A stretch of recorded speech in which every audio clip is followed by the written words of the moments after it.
দাখিলা পদ্ধতি। আমরা যে ৫টা সমস্যার কথা বলেছিলাম, এই ৫টা সমস্যা থেকে ১ নাম্বার সমস্যা নিয়ে আমরা আজকে কথা বলবো এবং এই সমস্যাটা সলিউশন করে তোমাদেরকে দেখাবো। ওকে, তো জনাব শোভন একজন খুচরা ব্যবসায়ী। তিনি তার হিসাব বই যথাযথ পদ্ধতি মোতাবেক সংরক্ষণ করেন না, অর্থাৎ একতরফা দাখিলা পদ্ধতি মোতাবেক সংরক্ষণ করেন। নিম্নোক্ত হিসাব উদ্বৃত্তগুলো হিসাব বই হতে দেওয়া হয়েছে। এখানে কি কি আছে, কতগুলো সম্পদ আছে এবং কতগুলো দায় আছে। আমরা এই সম্পদ এবং দায়গুলোকে অ্যানালাইজ করে আমরা কি করব, প্রারম্ভিক এবং সমাপনী মূলধনটা নির্ণয় করে ফেলব। তো এখানে আছে দেখো, 1 জানুয়ারি আছে কি 31 ডিসেম্বর। এই 1 জানুয়ারি কতগুলো সম্পদ এবং দায় দেনা আছে, 31 ডিসেম্বর তারিখে কতগুলো সম্পদ এবং দায় দেনা আছে। তো আমরা সম্পদ এবং আমরা বলেছিলাম কি প্রারম্ভিক মূলধন আমরা কিভাবে পাই, তাই না? প্রারম্ভিক সম্পদ থেকে প্রারম্ভিক দায়টা বাদ দিব, আর সমাপনী সম্পদ থেকে সমাপনী দায় বাদ দিব, তাহলে সমাপনী মূলধন পাবো। সেক্ষেত্রে দেখো, এই নগদ তহবিল সম্পদ, ব্যাংক জমা সম্পদ, মজুত পণ্য সম্পদ, বিবিধ দেনাদার সম্পদ, বিবিধ পাওনাদার দায়, প্রাপ্য বিল সম্পদ, প্রদবিল দায়, 10% ঋণ দায়, 5% বিনিয়োগ সম্পদ, আসবাবপত্র সম্পদ, যন্ত্রপাতি সম্পদ। এখানে একটু খেয়াল করো, পদবিলের টাকাটা এখানে গ্যাপ আছে, দেখো টাকাটা নাই। তো পদবিল হলো আমাদের চলতি দায়। যদি কোনো চলতি দায় এবং চলতি সম্পদের শুরুতে থাকে কিন্তু শেষে না থাকে এবং এখানে কোনো কিছু না বলে, ওই সম্পদ এবং দায় সম্বন্ধে কোনো কিছু না বলে, তাহলে আমাদের সমাপনী যে মূলধন নির্ণয় করব সেখানে সমাপনী দায়ে এই প্রদবিলের টাকাটা যাবে না। আর যদি এখানে কোনো কিছু বলে তাহলে যাবে। যদি বলে যে দায়ী প্রদবিল 20,000 টাকা পরিশোধ হয়েছে, তার মানে 10,000 টাকা থাকবে। আমরা আস্তে আস্তে ধারাবাহিকভাবে এই বিষয়গুলো বুঝাবো। তো আমরা দেখলাম সম্পদ আর দায়িক দেনাগুলো।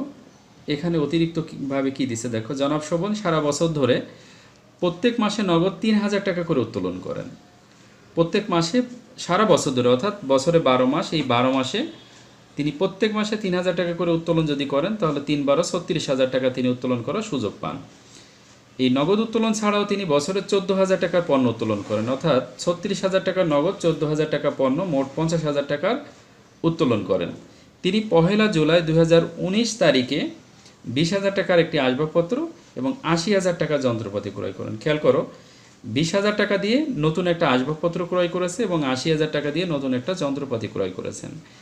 খেয়াল করো, আসবাবপত্র শুরুতে 1 জানুয়ারি তারিখে আছে 1,00,000 টাকা এবং 31 ডিসেম্বর তারিখে আছে 1,20,000 টাকা। অর্থাৎ আমরা দেখতে পাচ্ছি যে এই যে 20,000 টাকা, এই 20,000 টাকা ঠিকই এখানে যোগ করে দেওয়া আছে, তার মানে নতুন করে আর যোগ করা লাগবে না।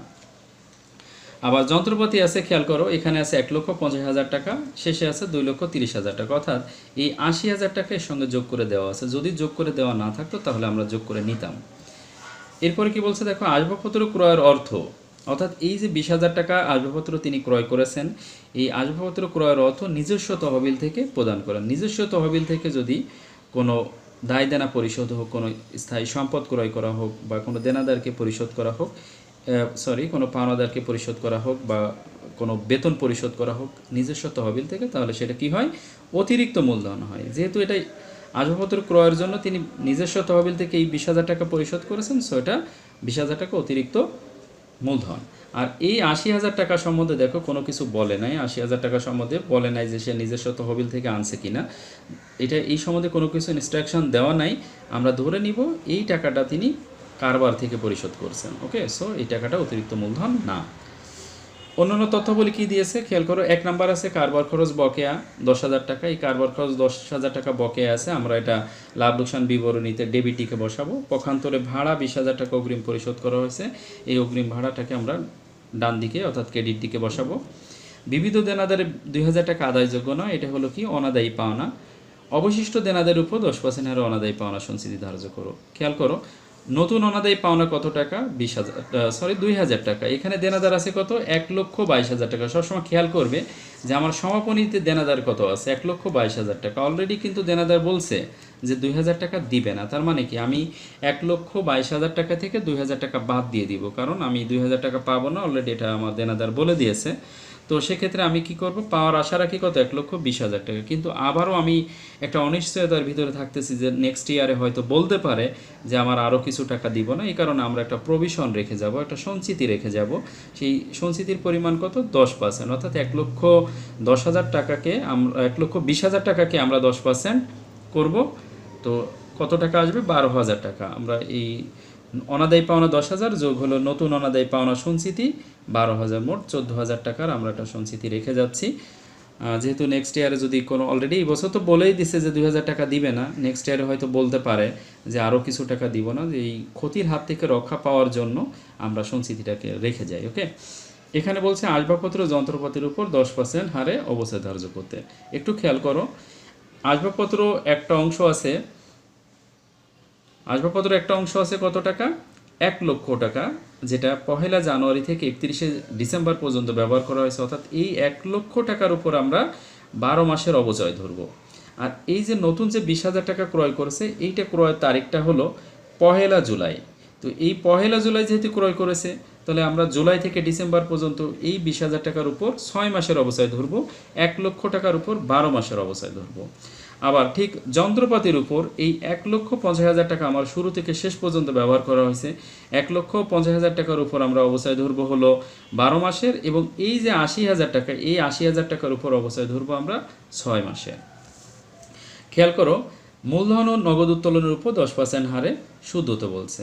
তো মূলধন আছে আমাদের এখানে, একটা প্রারম্ভিক মূলধন পাবো আমরা করলে। এই প্রারম্ভিক মূলধন যেহেতু আমার বছরের শুরু থেকে শেষ পর্যন্ত ব্যবহার হয়েছে, তাহলে আমরা এই প্রারম্ভিক মূলধনের উপর 12% হারে, মানে 10% হারে 12 মাসের সুদ ধরবো। এবং অতিরিক্ত মূলধন হিসেবে যে 20,000 টাকা আসবাবপত্র ক্রয়ের অর্থ তো তিনি নিজস্ব তহবিল থেকে দিয়েছেন। কখন দিয়েছেন, সেটা 1 জুলাই তারিখে। এ কারণে আমরা কি করব, এই যে 20,000 টাকা, এই 20,000 টাকার উপর 6 মাসের সুদ ধরবো। মোট আমরা প্রারম্ভিক মূলধনে 12 মাসের এবং অতিরিক্ত মূলধনের 6 মাসের টোটাল একসঙ্গে যোগ করে মূলধনের সুদ লিখব। আর নগদ উত্তোলনের উপর, নগদ উত্তোলন করেছিল কত, মাসিক 3,000 টাকা করে, তাহলে 3 × 36,000 টাকা, 36,000 টাকাকে আমরা 10% করব, 3,600 টাকা, তার অর্ধেক আমরা 1,800 টাকা নিব। কেন অর্ধেক নিলাম, কারণ উত্তোলনের সুদ সম্বন্ধে কোনো কিছু স্পষ্ট করে না বলে দেওয়া থাকলে আমরা সাধারণত 6 মাসের সুদ ধরি নগদ উত্তোলনের উপর। ওকে, তো এই হলো অবস্থা। আমরা যখন করব আরও ক্লিয়ারলি বোঝাই দিব তোমাদের। আর এখানে আরেকটা বিষয় তোমরা একটু খেয়াল করো, ঋণ আছে, দেখো 10% ঋণ আছে। এখানে ঋণের কথা কিন্তু কোনো কিছু বলে নাই, এটাও একটা সমন্বয়। তো ঋণের কথা না বললেও দেখো সুদের কথা বলে নাই। আমরা 10% হারে যেহেতু ঋণ গ্রহণ করেছি, তাহলে আমার বছরে 5,000 টাকা সুদ দিতে হবে, এটা আমার ব্যয়। সো আমার এটা লাভ লোকসান বিবরণীতে ডেবিটটিকে বসাতে হবে।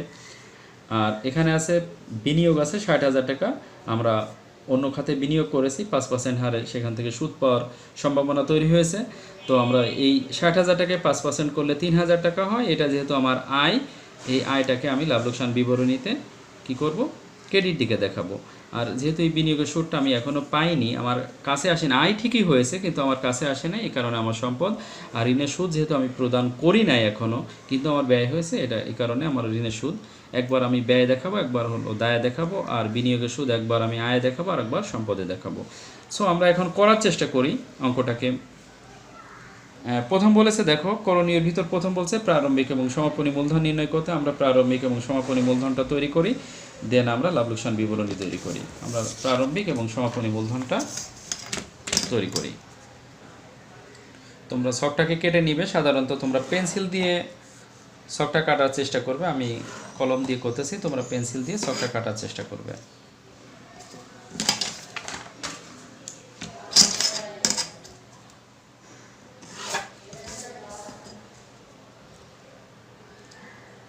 আমাদের ডান দিকে থাকবে সম্পদ আর বাম দিকে থাকবে হলো দায়। ডান দিকে সম্পদ সমূহ থাকবে, বাম দিকে কি থাকবে, দায় সমূহ।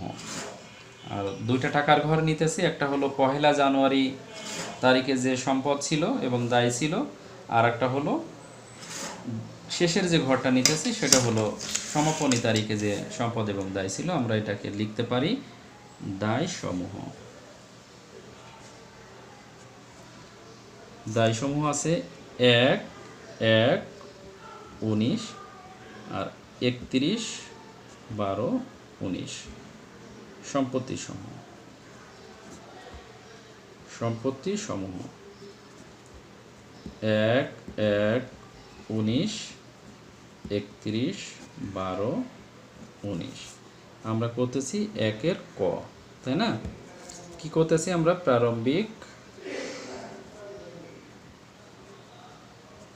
প্রারম্ভিক ও সমাপনী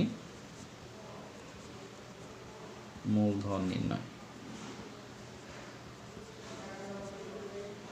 ওকে, আমরা একটু দেখি নগদ তহবিল যেহেতু সম্পদ, আমরা সম্পদের দিকে লিখতে পারি নগদ তহবিল আছে 30,000 টাকা আর আছে 45,000 টাকা। এরপর আছে ব্যাংক জমা, আমাদের ব্যবসায়ের টাকা ব্যাংকে জমা আছে, এই টাকাটা হলো 35,000 টাকা এবং আছে 50,000 টাকা। মজুদ পণ্য, আমার কারবারে মজুদ পণ্য আছে এখন, অর্থাৎ অবিকৃত পণ্যটা রয়ে গেছে, সেটা হলো 1 জানুয়ারি তারিখে ছিল 25,000 টাকা আর 31 ডিসেম্বর তারিখে আছে 20,000 টাকা। আমার বিবিধ দেনাদার, অর্থাৎ আমি বিভিন্ন ব্যক্তির কাছে যে টাকাগুলো পাবো, অর্থাৎ কারবার বিভিন্ন ব্যক্তির কাছে যে টাকাটা পাবে সেটা হলো 1,20,000 টাকা ছিল জানুয়ারিতে আর 1,22,000 টাকা আছে 31 ডিসেম্বর তারিখে। বিবিধ পাওনাদার দায়, অর্থাৎ আমরা বিভিন্ন ব্যক্তির কাছে দায়বদ্ধ, এই বিভিন্ন ব্যক্তি আমাদের কাছে পাবেন, এটা হলো শুরুতে ছিল 80,000 টাকা এবং সমাপনী আছে 85,000 টাকা। প্রাপ্য বিল, এটা সম্পদ, বিলের মাধ্যমে যে টাকাটা আমরা পাবো, প্রাপ্য বিল একটা ডকুমেন্টসের মাধ্যমে, এটা শুরুতে ছিল 25,000 টাকা, শেষে আছে 10,000 টাকা। আর পদবিল হলো দায়, অর্থাৎ একটা ডকুমেন্টসের মাধ্যমে যে দায়টা, এই দায়টা শুরুতে ছিল আমাদের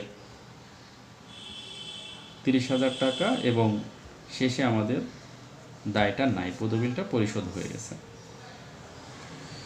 10% ঋণ, এটাও আমাদের দায়, আমরা ঋণ গ্রহণ করেছি, এই 10% হারে আমাদের সুদ দিতে হবে, যেটা লাভ লোকসান বিবরণীতে আমরা দেখাবো।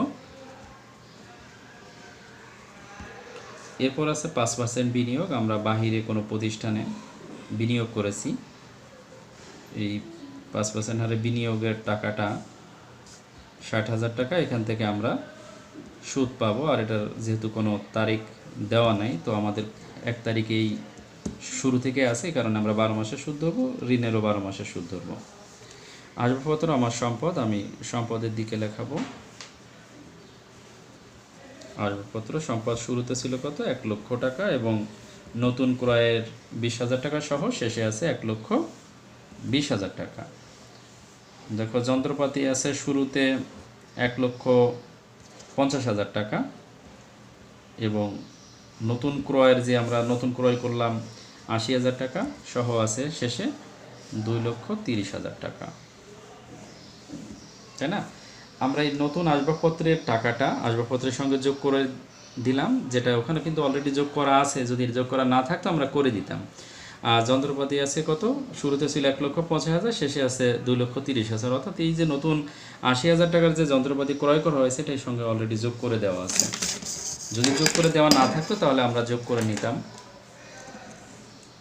এখন আমরা যে কাজটা করতে পারি সেটা হলো প্রারম্ভিক সম্পদেরগুলো আমরা যোগ করে নিতে পারি। প্রারম্ভিক সম্পদগুলো খেয়াল করো, প্রারম্ভিক সম্পদগুলো 30,000, 35,000, 25,000, 1,20,000, 25,000, 60,000, 1,50,000, টোটাল আছে 5,45,000 টাকা। আমাদের প্রারম্ভিক সম্পদের যোগফলটা হলো 5,45,000 টাকা। এই 5,45,000 টাকা থেকে আমরা প্রারম্ভিক দায়টা আছে আমার 80,000 টাকা আমি বাদ দিয়ে দিই, তারপরে আছে 30,000 টাকা, এরপরে আছে 50,000 টাকা। বাদ দেওয়ার পরে দেখা গেল 3,85,000 টাকা আমার প্রারম্ভিক মূলধনের পরিমাণ আছে।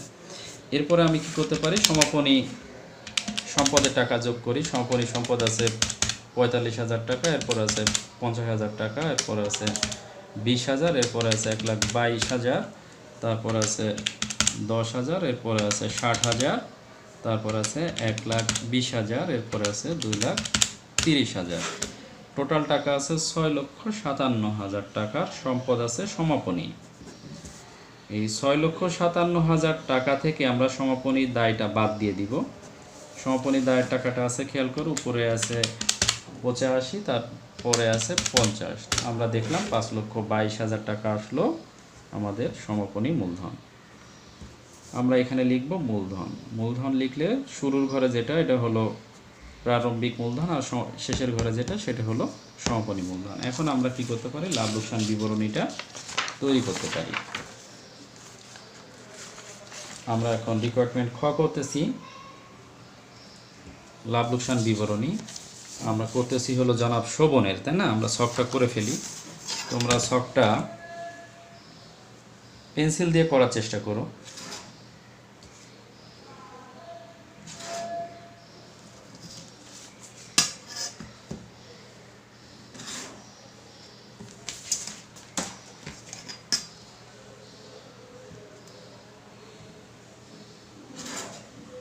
আমি দুইটা টাকার ঘর নিলাম। একটা হলো ক্রেডিট দিকের, যেটা আয়ের মধ্যে থাকবে, আর ডেবিট দিকের দুইটা টাকার ঘর নিলাম।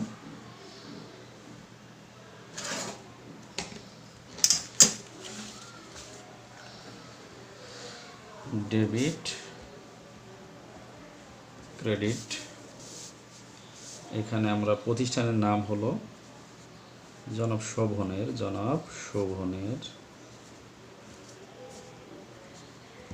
লাভ লোকসান বিবরণী, লাভ লোকসান বিবরণী 31শে ডিসেম্বর 2019 সালে প্রস্তুত।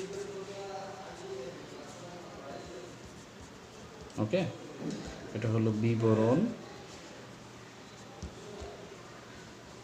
টাকা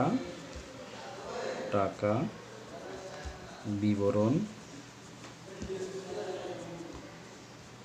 টাকা। খেয়াল করো, ফার্স্টে আমরা দুইটা এন্ট্রি নিতে পারি, সেটা হলো কি, প্রারম্ভিক মূলধন,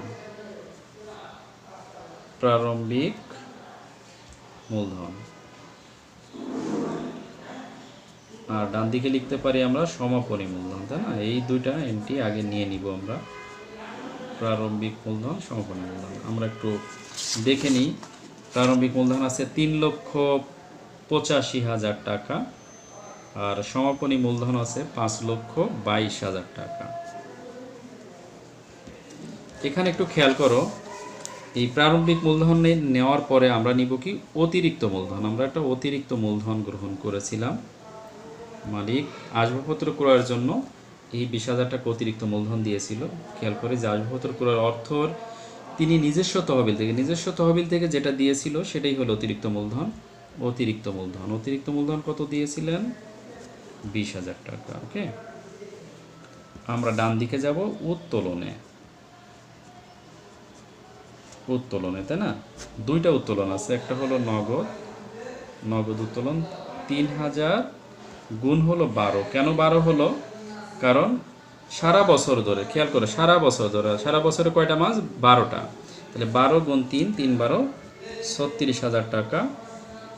এই নগদ উত্তোলন ছাড়াও তিনি, খেয়াল করো, 14,000 টাকা দিয়ে কিন্তু পণ্য উত্তোলন করেছে। এই পণ্য উত্তোলনটার সঙ্গে যোগ হয়ে যাবে, তাহলে টোটাল উত্তোলনের পরিমাণ কত দাঁড়ালো, 50,000 টাকা। এখন আমরা আসি আয় ব্যয়ের ভিতর কি আছে। খেয়াল করো, এখানে আমরা একটা ঋণ যে গ্রহণ করেছিলাম, এই ঋণের 50,000 টাকাকে 10% করবে। তোমরা দেখবে ঋণের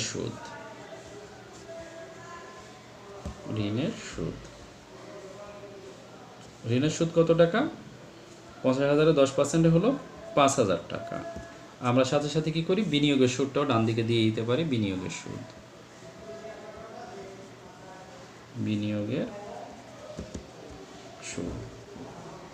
বিনিয়োগ করেছি কখন, জানুয়ারি থেকেই আমার আছে 60,000 টাকায়। 60,000 টাকার 5% হয়, 60,000 টাকার 5% হয় তোমার 3,000 টাকা। এরপর আমরা কি করতে পারি, বিনিয়োগের সুদ লিখলাম আমরা 3,000 টাকা। আমরা কিভাবে বের করেছি তোমরা ক্যালকুলেটরে সাধারণত বের করে ফেলো। দেখো 12 মাসের সুদটা ক্যালকুলেটরে কিন্তু বের করে ফেলো। খেয়াল করো, আমরা ওই ঋণের সুদটা একটু দেখাই দিই। 50,000 টাকার 10% করবে এই 5,000 টাকা। আর তোমার বিনিয়োগ ছিল কত, 60,000 টাকা। 60,000 টাকার 5% করবে, দেখবে হলো 3,000 টাকা। ওকে, এটা বের করে ফেলবে।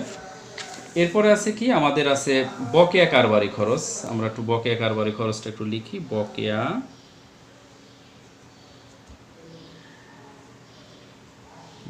কারবারি খরচ,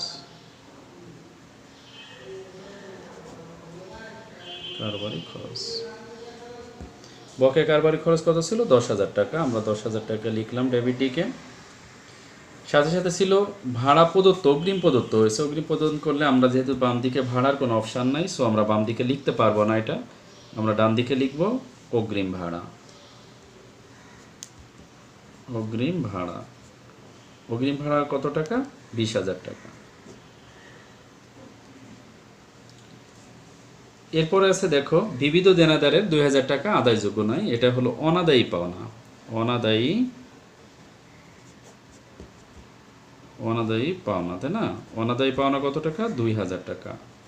একটু খেয়াল করো, এই শেষে আছে কত, বিবিধ দেনাদার আছে 22,000 টাকা, 1,22,000 টাকা। এই 1,22,000 টাকা থেকে 1,22,000 টাকা আছে। দেনাদার বলছে 2,000 টাকা অলরেডি দিবে না। যদি 2,000 টাকা না দেয় তাহলে আমরা 2,000 টাকা বাদ দিয়ে দিব। আমাদের এখন পাওয়ার সম্ভাবনা কত আছে, 1,20,000 টাকা। আমরা ধরে নিতেছি যে আবার নেক্সট ইয়ারে দেনাদার বলবে যে দিবে না, এই কারণে আমরা একটা প্রভিশন রাখতেছি কত, 10%, কত, 12,000 টাকা। তাহলে আমরা এখানে যোগ করে লিখতে পারি, যোগ নতুন অনাদায়ী পাওনা সঞ্চিতি। সঞ্চিতি কত টাকা হলো, 12,000 টাকা। দুটা যোগ করলে কত, 14,000।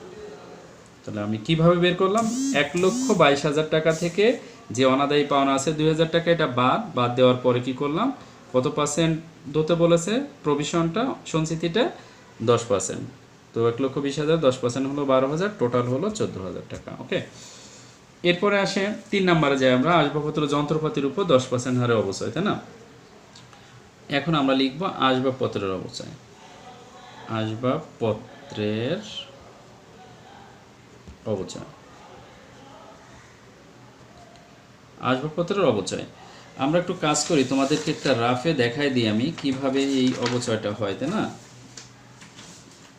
একটা রাফে আমি তোমাদেরকে দেখাতে পারি কিভাবে অবচয়টা ধার্য করা হলো। এটা পরিগণনা করেও তোমরা লাস্টে দেখাতে পারো, সেক্ষেত্রে একটু খেয়াল করো। প্রথম আসবাবপত্র ছিল কত টাকা, 1,00,000 টাকা ছিল প্রথমে, তাই না? একটু খেয়াল করো, আসবাবপত্র বছরের শুরুতে ছিল কত, 1,00,000 টাকা। এই 1,00,000 টাকার উপর আমরা অবচয় ধরতে বলছে কত, 10%। 1,00,000 টাকার উপর 10% হলো কত টাকা, 10,000 টাকা। যেহেতু এটা 12 মাসের, আমরা পার্সেন্টেজ করলেই সবসময় 12 মাসের পেয়ে যাব। আর নতুন কিনেছি কত, 20,000 টাকা, তাই না? আসবাবপত্র কিনেছি কত, নতুন 20,000 টাকা। এই 20,000 টাকা 10% করবে। করার পর আমরা কত মাস ব্যবহার করেছি, দেখো জুলাই থেকে ডিসেম্বর। দেখো July, August, September, October, November, December, 6 মাস। তাহলে আমি যত মাস ব্যবহার করছি তত দিয়ে গুণ আর 12 দিয়ে ভাগ। তাহলে 10%-এ হয় 2,000 টাকা। 2,000 টাকার অর্ধেক 1,000 টাকা। তোমরা এটাকে পরিগণনা করবে। টোটাল আমার আসবাবপত্র অবচয় হয় কত, 11,000 টাকা। একটু খেয়াল করো, এই 20,000 টাকা 10% হয় 2,000, 2,000-এর অর্ধেক, এই 6 মাস বলতে তো অর্ধেকই, তাই না? হয় 1,000 টাকা। টোটাল অবচয় হয় কত টাকা, আসবাবপত্র অবচয় হয় 11,000 টাকা। এরপরে আমরা কি লিখবো, যন্ত্রপাতির অবচয়, তাই না? যন্ত্রপাতির অবচয়, যন্ত্রপাতির অবচয়। যন্ত্রপাতির অবচয়টা আমি তোমাদেরকে দেখাই। ফার্স্টে ছিল কত, 1,50,000 টাকা। এই 1,50,000 টাকা আমরা 10% করি। 10% করলে হয় 12 মাসের কত হলো, 15,000 টাকা। আর আমরা যে 80,000 টাকা ক্রয় করেছিলাম জুলাইতে, তাই না? পহেলা জুলাইতে। খেয়াল করবে যেটা জুলাইয়ের কি আবার 31 তারিখ কিনা, এটা পহেলা জুলাই, অর্থাৎ জুলাই মাসটা আমাকে কাউন্ট করতে হবে, তাই না? তাহলে জুলাই থেকে ডিসেম্বরও 6 মাস। তাহলে 80,000 টাকাকে আমরা করব কত, 10% গুণ 6 ভাগ হলো 12। তাহলে ৮০,০০০-এর 10% কত? ৪,০০০। এই ৪,০০০-এর অর্ধেক হলো কত? ২,০০০। তোমরা একটু করে নিও, দেখো আমি তারপর তোমাদেরকে একটু দেখাই দিচ্ছি, আর তোমরা মুখে মুখে করার চেষ্টা করবে, খুব এক্সপার্টলি এভাবেই কাজগুলো করবে। 10% গুণ হলো ৬ ভাগ হলো ১২, তাই না? কত হয়? ৪,০০০ টাকা। এটা ভালো হয়েছে করে ৪,০০০ টাকা। টোটাল হলো কত? ১৯,০০০ টাকা। ওকে, তাহলে কত টাকা? এই ১০,০০০-এর হয় হলো তোমার ৮০,০০০-এর 10% হয় ৮,০০০, ৮,০০০-এর অর্ধেক ৪,০০০, টোটাল হলো ১৯,০০০ টাকা। তাহলে যন্ত্রপাতির অবস্থায় হলো কত টাকা? ১৯,০০০ টাকা। এরপরে আছে দেখো, আমরা যন্ত্রপাতির অবস্থায় নিয়ে ফেললাম। আবার আমরা কি করলাম? যন্ত্রপাতি এবং আসবাবপত্র দুইটারই অবস্থায় নিলাম। এখন আমরা মূলধনের সুদটাকে কাউন্ট করব। মূলধনের সুদ দেখো, মূলধনের সুদের বেলায়ও একই বিষয়টা। মূলধনের সুদ আছে কত? প্রথম আমার প্রারম্ভিক মূলধন আছে, খেয়াল করো, প্রারম্ভিক মূলধন আছে ৩,৮৫,০০০ টাকা, তাই না? প্রারম্ভিক মূলধন আছে কত? খেয়াল করো, প্রারম্ভিক মূলধন আছে ৩,৮৫,০০০ টাকা। প্রারম্ভিক বলতে বছরের শুরুতে যে মূলধনটা দেওয়া হয়েছিল সেইটাকে বোঝায়, তার 10%। তাহলে কত হলো 10%? ৩৮,৫০০ টাকা। ওকে, ৩৮,০০০, এই ৩,৮৫,০০০-এর 10% হয় ৩৮,৫০০। আর আমি নেক্সটে কত টাকা, দেখো অতিরিক্ত মূলধন এনেছিলাম কখন? এই ১ জুলাই তারিখে, তাই না? অতিরিক্ত মূলধন কখন এনেছিলাম? ১ জুলাই। যে তারিখে আমি আসবাবপত্র ক্রয় করেছি ওই তারিখে তো অতিরিক্ত মূলধন আনলাম, কারণ আসবাবপত্র টাকাটাই তো অতিরিক্ত মূলধন থেকে দিলাম, তাই না? তাহলে আমি এনেছি কত? ২০,০০০ টাকা। এই ২০,০০০ টাকাকে ১০% করবে, করে কত মাসের জন্য এনেছিলাম? ৬ মাসের জন্য। তাহলে 10%-এ হয় কত? ২,০০০ টাকা। ২,০০০ টাকার অর্ধেক হলো ১,০০০ টাকা। এই হয় ৩৯,৫০০ টাকা হলো তোমার কি? মূলধনের সুদ। আমরা একবারেই লিখে দিতে পারি ৩৯,৫০০ টাকা। ওকে, এরপরে আছে কি? আমাদের উত্তোলনের সুদ আছে, তাই না? উত্তোলনের সুদ দেখো, নগদ উত্তোলনের কথা বলেছে। উত্তোলনের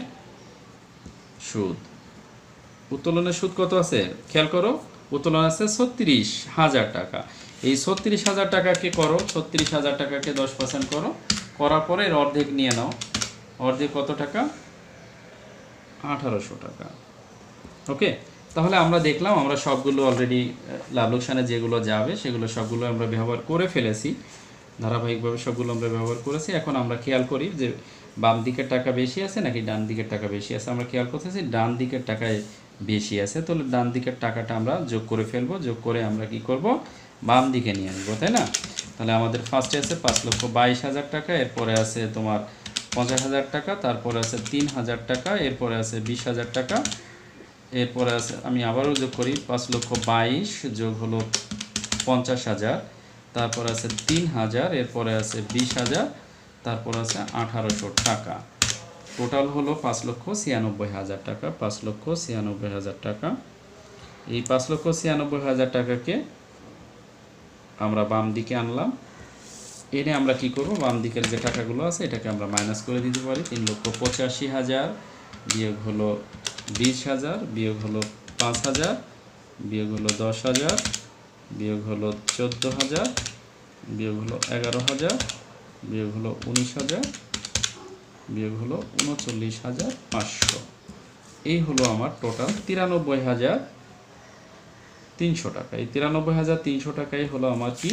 নেট মুনাফা। ওকে, নেট মুনাফা।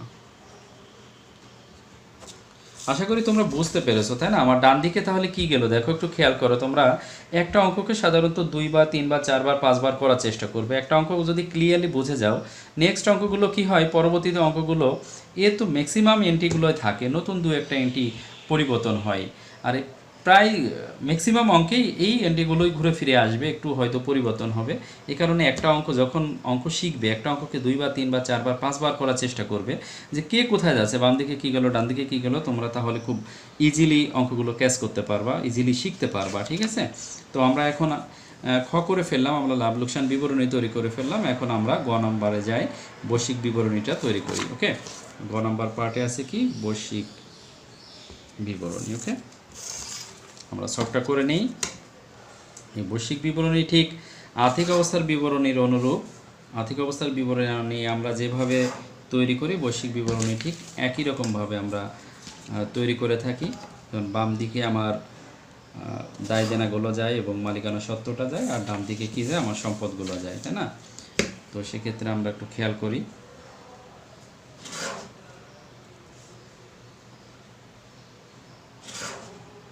ডান দিকে আমি সম্পদেরগুলো লিখতে পারি।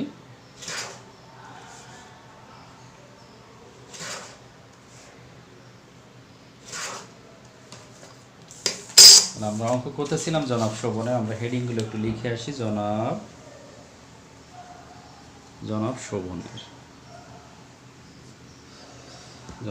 শোভনের বৈশ্বিক বিবরণী 31শে ডিসেম্বর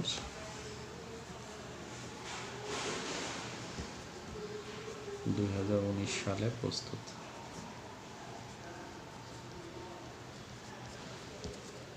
এখানে হলো দায় সমূহ, টাকা টাকা। এখানে হলো সম্পত্তি সমূহ, টাকা টাকা। ওকে, একটু খেয়াল করো।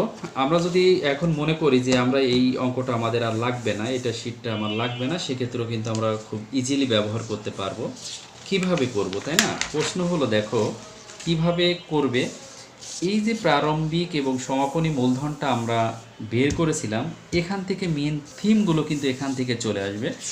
খেয়াল করো, আমি যখন করতেছি দেখো, আমি একটু এটা এখান থেকেই হেল্প নেই, যে নগদ তহবিল।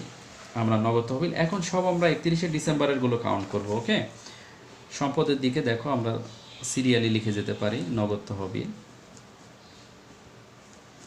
তহবিল আছে, লাস্টের ঘরে যেটা আছে ওইটাই নিবে, 45,000 টাকা। ব্যাংক জমা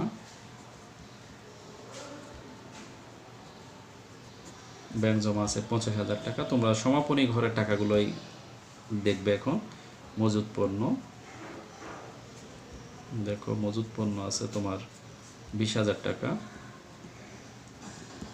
এরপর আছে বিবিধ দেনাদার, তাই না? এই বিবিধ দেনাদারের সঙ্গে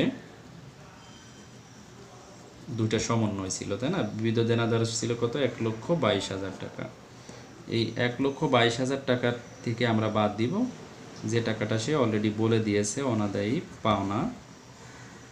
দেনাদার বলছে কত টাকা, 2,000 টাকা অলরেডি বলছে দিবে না, তাহলে 1,20,000 টাকা। এই 1,20,000 টাকা থেকে আবার বাদ দিব হলো নতুন অনাদায়ী পাওনা সঞ্চিতি। কত টাকা দিবে না বলেছিল? অনাদায়ী পাওনা সঞ্চিতির পরিমাণ রাখছিলাম আমরা 12,000 টাকা। তাহলে 1,20,000 থেকে 12,000 চলে গেলে থাকে হলো 1,08,000 টাকা।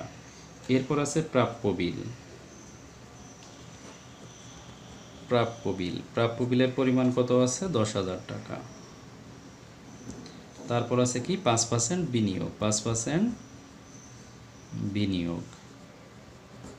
বিনিয়োগ কত টাকা আছে, 60,000 টাকা। আমরা জানি বিনিয়োগের যে সুদটা ছিল সেটা আমরা এখনো পাইনি, তাহলে প্রাপ্য বিনিয়োগের সুদের কথাটা আমরা লিখতে পারি, প্রাপ্য বিনিয়োগের সুদ। আমার আয় হয়েছে কিন্তু টাকাটা আমার হাতে আসে নাই, এটা আমার সম্পদ। প্রাপ্য বিনিয়োগের সুদ ছিল কত টাকা, 3,000 টাকা। এরপরে ছিল কত, আসবাবপত্র, তাই না? আসবাবপত্র কত টাকা ছিল, আসবাবপত্র ছিল হলো 1,20,000 টাকা। এখানে আমরা জানি লাভ লোকসান আমরা অবচয় দেখিয়েছিলাম, দেখো 11,000 টাকা। বাদ, অবচয়টা বাদ দিয়ে দিবে। অবচয় ছিল কত, 11,000 টাকা। এই 11,000 টাকা বাদ দিলে থাকে 1,09,000 টাকা। এরপরে ছিল হলো যন্ত্রপাতি, তাই না? যন্ত্রপাতি ছিল কত টাকা, 2,30,000 টাকা। এই সব টাকাটা আমরা কিন্তু সমাপনী থেকে নিচ্ছি। বাদ অবচয় ছিল কত টাকা আমাদের, আমরা একটু দেখে নিই। অবচয় ছিল আমার যন্ত্রপাতির অবচয় ছিল 19,000 টাকা।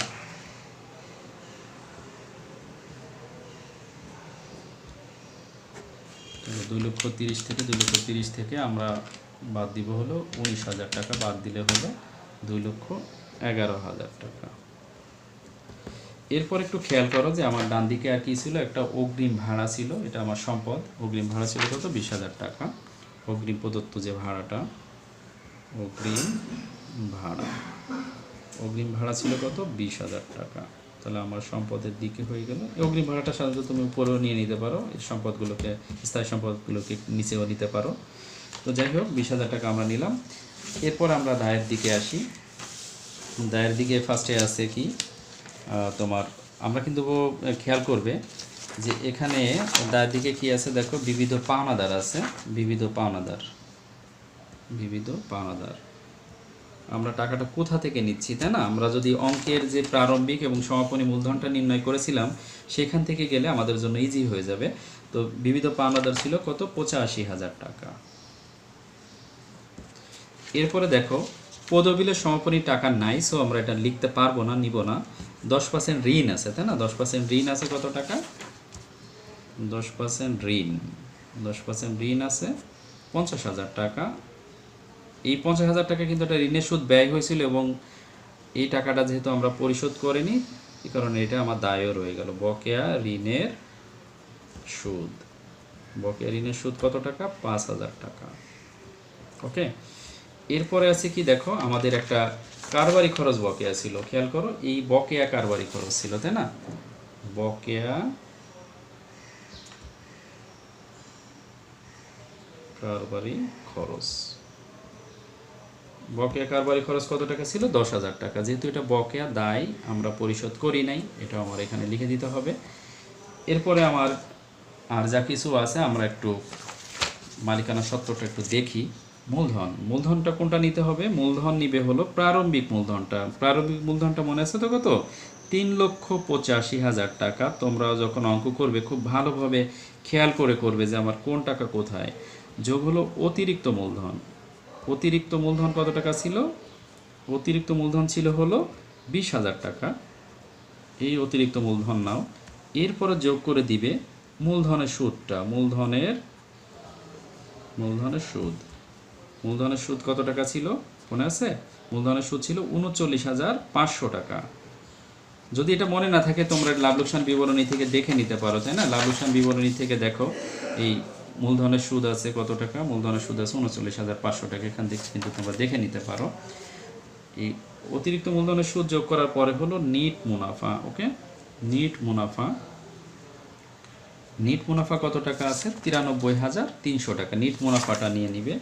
আমি কি কি নিচ্ছি তোমরা একটু খেয়াল করো যে কি কি নিচ্ছি। হ্যাঁ, তোমরা কয়েকবার করলে বুঝে ফেলতে পারবা। মূলধন নিলাম, অতিরিক্ত মূলধন নিলাম, মূলধনের সুদ নিলাম, নিট মুনাফা নিলাম। ওকে, নিয়ে আমি কি করলাম, এগুলোকে আমি যোগ করব। 3,85,000 যোগ হলো অতিরিক্ত মূলধন 20,000 টাকা, মূলধনের সুদ 39,500 টাকা, আর নিট মুনাফা হলো 93,300 টাকা। টোটাল টাকা হলো আমার 5,37,800 টাকা। আমি এখান থেকে বাদ দিব উত্তোলন। উত্তোলন ছিল আমার কত টাকা? 50,000 টাকা। মনে আছে তো না? পণ্য উত্তোলন করেছিলাম 14,000, নগদ উত্তোলন করেছিলাম 36,000, মোট উত্তোলন করেছিলাম কত? 50,000। আমরা এখান থেকে 50,000 টাকা মাইনাস করি, থাকবে 4,87,800 টাকা। এখান থেকে আমরা আবার বাদ দিয়ে দিব কি বলতো? বাদ দিয়ে দিব হলো উত্তোলনের সুদ। উত্তোলনের সুদ, উত্তোলনের সুদ মনে আছে কত টাকা? 1,800 টাকা। হ্যাঁ, 1,800 টাকা। এই 1,800 টাকা খেয়াল করো, এই যে লাভ লোকসান বিবরণী থেকে দেখে নিতে পারো তোমরা কত টাকা ছিল। উত্তোলনের সুদ ছিল কত? 1,800 টাকা। এটা বাদ দিয়ে দিলাম। 1,800 টাকা আমরা এখান থেকে বাদ দিয়ে দিব। বাদ দিয়ে দিলে আমাদের টাকার ফিগার আসলো 4,86,000 টাকা। এখন একটু আমরা অঙ্কে যাই দেখি যে আমাদের কোনো কিছু বাদ পড়লো কি না। নগদ তহবিল, ব্যাংক জমা, মজুত পণ্য, দেনাদার, পাওনাদার, প্রাপ্যবিল, পদবিল, ঋণ নিয়েছি, বিনিয়োগ নিয়েছি, যন্ত্রপাতি, আসবাবপত্র নিয়েছি। এখানে নগদ টাকা কাউন্ট করলাম, অতিরিক্ত মূলধনও কাউন্ট করলাম, তারপর কারবারি খরচ নিয়েছি, ভাড়া নিয়েছি, দেনাদারের কাজটা আমরা করেছি, আসবাবপত্র যন্ত্রপাতির কাজ করেছি, মূলধন ও নগদ উত্তোলনের কাজ করেছি। আশা করি সবগুলো আমরা করেছি। এখন দেখি আমাদের যোগফলগুলো ঠিক আছে কি না। ওকে, আমরা একটু যোগফলগুলো দেখি। বাম দিকে মূলধন যোগ করা ছিল 4,86,000, এর সঙ্গে আমরা যোগ করব 10,000, তারপর যোগ করব 5,000, তারপরে যোগ করব 50,000, এরপরে যোগ করব 85,000 টাকা। তোমরা এটাকে 6,36,000 টাকা আসছে, একটু রাফ করে রেখে দিবে যে কত টাকা আসছে, কারণ আমাদের ডান দিকে সম্পদটা এখনও আমরা দেখি নাই যে ওটাকে এর সমান হয়েছে কি না। তো অনেক সময় অনিশ্চিত হয়, অনেক সময় ভুল হয়, তো সেক্ষেত্রে তোমরা আলাদা রেখে দিবে, যোগফলটা বসাবে না, দুই দিকে সমান হলো তখন বসাবে। আর যদি না হয় কেন হচ্ছে না এর কারণটা খুঁজতে হবে, কারণটা খুঁজে তারপরে বসাতে হবে, তাই না? আমি ডান দিকে কিন্তু অলরেডি যোগ করা শুরু করে দিয়েছি, ডান দিকে যোগ করতেছি 2,09,000। সবসময় খেয়াল করবে যে অঙ্কে কোনো কিছু বাদ পড়ে গেল কি না। দেখো ডান দিকেও আমার 6,36,000 টাকা, আমি যে বাম দিকে যোগ করে রেখে দিয়েছিলাম 6,36,000 টাকা, অর্থাৎ আমার দায়ের দিকে এটা আমার ডান দিকেও আমার 6,36,000 টাকা এসে গেছে। তার অর্থ হলো যে আমরা নির্ভুলভাবে অঙ্কটা করতে পেরেছি, তাই না? তোমরা যখন অঙ্ক করবে সবসময় খেয়াল করবে যে আমার কোথায় কোনটা যাচ্ছে, কেন গেল, এই বিষয়গুলো সবসময় মাথায় রাখবে যে কে কোন সাইডে যাবে, সম্পত্তির সাইডে কে যাবে, দায়ের দিকে কে যাবে। তো আশা করি তোমরা পারবে। আর শেখার জন্য সব থেকে যেটা জরুরি, সব থেকে যেটা প্রয়োজন, সেটা হলো অঙ্কটাকে খুব ভালোভাবে পড়বে। আর রিকোয়ারমেন্টগুলো তোমার কাছে কী চেয়েছে, রিকোয়ারমেন্টগুলো এটা একটু দেখবে।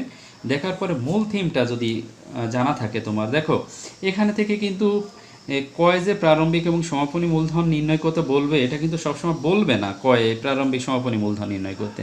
কিন্তু আমার লাভ লোকসান বিবরণী তৈরি করতে হলে কিন্তু অবশ্যই প্রারম্ভিক এবং সমাপনী মূলধন লাগবে, তো না বললেও কিন্তু আমরা করে নিব, ওকে।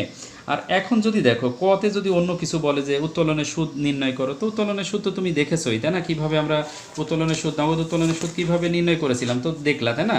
আমরা কীভাবে উত্তোলন করেছিলাম, 12 গুণ হলো 3,000, তাই না?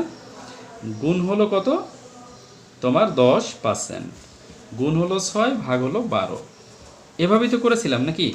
দেখো 12 মাসে উত্তোলন করেছি 3,000 টাকা করে, তাহলে 3 12 36,000 টাকা, আমি 10% করলাম, সেখান থেকে 10% করলাম কত, 3600 টাকা। আমি উত্তোলনের সুদ আমি জানি কি, যদি ন্যাচারালি এইভাবে লেখা থাকে তাহলে আমার কি করতে হবে, 6 মাসের সুদ নিতে হবে। তাহলে যদি 6 দিয়ে গুণ করে আমি 12 দিয়ে ভাগ করি তাহলে আমার 1800 টাকা হয়ে গেল। যদি আমার কত বলতো উত্তোলনের সুদ বের করে দেখো, আমি এভাবে দেখাইতাম উত্তোলনের সুদ, জাস্ট এখানে লিখতাম উত্তোলনের সুদ, এই ক্যালকুলেশনটা আমি কিন্তু এভাবে করে দেখাতাম। আবার যদি আমাকে কি বলতো বলো তো, মূলধনের সুদ নির্ণয় করতে বলতো, তাই না? তাহলে মূলধনের সুদ কিন্তু আমি এভাবে করে দেখাতাম। দেখো এই যে আমরা পূর্বে কিন্তু মূলধনের সুদ করে দেখাইলাম, তাই না?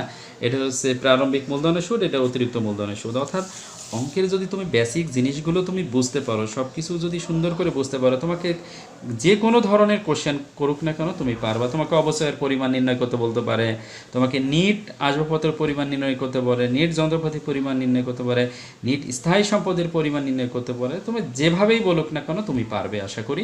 এই অঙ্কটা আমার রিকোয়েস্ট থাকলো, অঙ্কটা তোমরা 2 থেকে 3 বার করবে বাসায়, এবং খুব ভালোভাবে প্রথম যখন শিখতেছো তখন তোমরা দেখে দেখে করো, তারপরে নিজেরা করার চেষ্টা করো, একটু ভুল হলে আবার দেখে নাও, তৃতীয় চতুর্থবার দেখবা যে নিজেরা একেবারে ক্লিয়ারলি বুঝে ফেলেছে এবং করতে পারবে।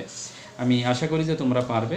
তো নেক্সট যে ভিডিওগুলো তোমাদের জন্য থাকবে, পরবর্তীগুলো আমরা বলেছি 5টা অঙ্কের মধ্যে আমরা একতরফা দাখিলা শেষ করে দিব। তো পরবর্তী ভিডিও দেখার জন্য অনুরোধ জানিয়ে আমি আজকের মতো শেষ করতেছি। ধন্যবাদ তোমাকে।